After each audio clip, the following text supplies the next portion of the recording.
Okay, I combed my hair. So it looks good.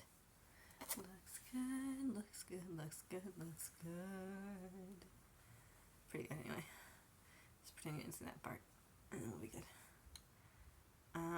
So I felt like I was supposed to talk more to you guys for whoever is seeing this now or in the future, even if it's one of my 25 or so subscribers, you know. Which I do appreciate that. Thanks for subscribing. Although I wish I had way more subscribers, so that's kind of a conflict for me. So then sometimes I don't appreciate my current subscribers, so I want to say thank you. Can't grow without a start. Or, like, that's not the right way to put it, because then that minimizes you guys. So, thanks for supporting my channel. Which sounds weird. I don't like that. I gotta find my own thing to say. Thank you for intertwining your beliefs with mine. I'm kidding. Although that sounded more accurate. Okay. So, I went for a walk the other day and I ran into a bunch of guys that were just like staring at me. I think it's because they thought I was attractive and that I'm white and I live in a black neighborhood. But, yeah, I talked for a minute, like maybe two, and then, went on my way down the trail, and then I turned around and came back. On my way down the trail, I met a guy who was picking up the walnuts that had fallen off a tree. They're like little walnuts. They're pretty cool. He gave me 3, and I tried to open one, and I could barely get anything out of it, but it tasted good. I'm kind of allergic to nuts sometimes. I just like feel pretty sick when I eat them. It's not really any sort of other reaction than feeling sick. It's not like I throw up or anything. I just feel I can eat a little bit. Like I always put peanut butter in my morning oatmeal lately. And it seems fine because I'm not eating like a whole ton. Just like a big spoonful of peanut butter, mix it with my oatmeal, and then put honey on it. Seems like it's working out. My teeth don't like it that much. I don't know what else to eat in the morning though, because like they told me not to eat more than 3 eggs because of my liver. A week, 3 eggs a week. I feel like I'm just supposed to get on here because there's been a lot of things I haven't been saying, because I was afraid someone might see it or get mad at me, like my brothers or my sister. I've already made a post about my brother Jeremy, but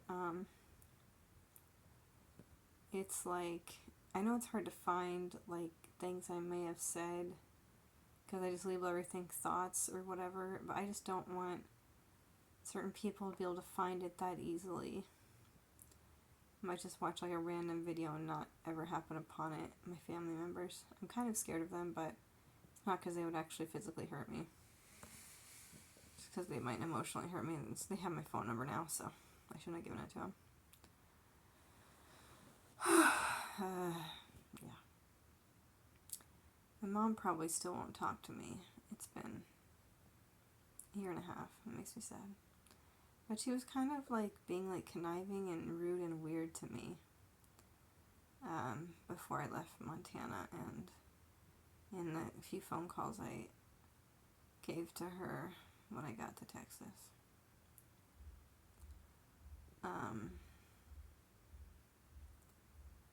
I think I'm where I'm supposed to be, but it was weird because when I got out of jail, I felt like I was supposed to go back to Montana. And I didn't say that to them. I said I wanted to stay in Houston because I thought I should follow my head and not my heart.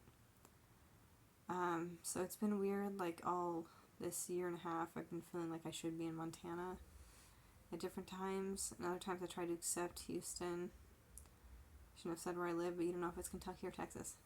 Unless you watch my other videos where I accidentally say where I live again. Okay. But, yeah, so I had moved away from Montana.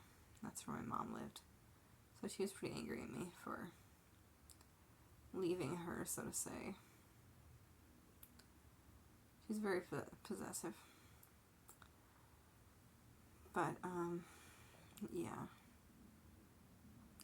It wouldn't have mattered if I was back in Montana right now anyway, because I would have to go back to Missoula, and she's in a different city, because she's in a sort of a rehabilitation facility right now. I think she's still there. I think she's probably going to stay there till she dies, because I think she just likes having the help, so that's fine. I could be wrong. I don't know if they're still, like, saving her apartment for her. She's still paying on it. Probably. My brother Jeremy was there.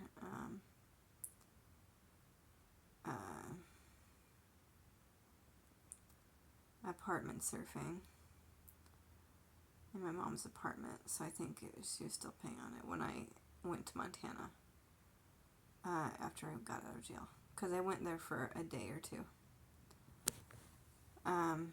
because I thought my mom was sick and I was worried about her. I had an intuition about it. No one had told me. And she had like some stuff where she couldn't control her body.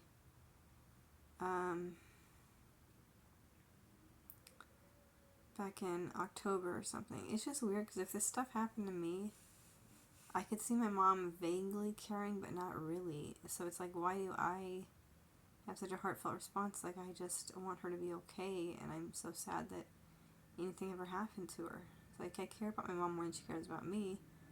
I was more of the parent than she was growing up. She would make us dinner and stuff, but I would watch my brothers, and you know, when she left when my little brother was 8, I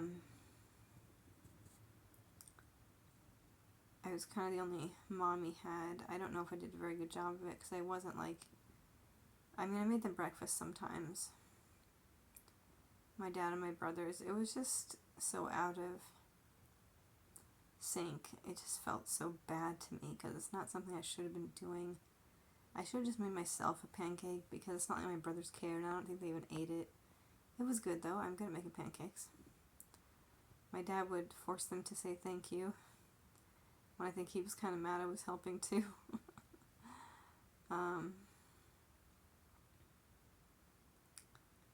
But yeah, my dad sexually abused us growing up. I know that's quite a segue. But I do remember it. I remember when I was a little child thinking, should I tell the mailman about this? Would he believe me? And then thinking, like, what about Jeremy? What, our whole family might implode, like adoption. I had all these things in my head at a very young age. Like, I wanted to keep my family, I think. So I didn't tell the mailman that came to the school. And then I have another memory where, like, in high school I was going to walk down to the police department and tell them what my dad had done, but I convinced myself, not really, but by the end of school I decided not to do it.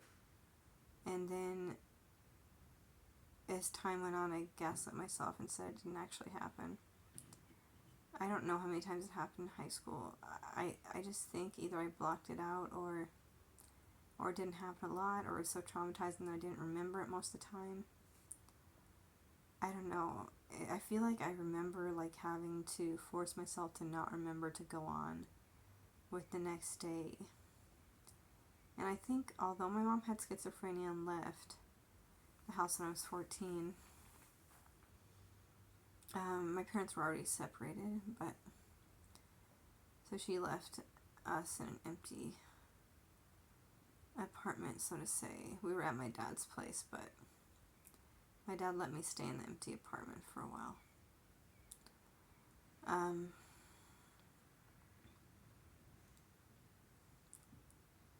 So anyways, he hurt us, and I was gonna say, I think it might be the reason, like, the suicidality started in high school, because I was being hurt by my dad, and not so much about my mom not being there. Of course, it could have been both. It was both, obviously, but it's quite a personal message, but something I just need to say. I've said it in a couple other videos, but something I need to say again.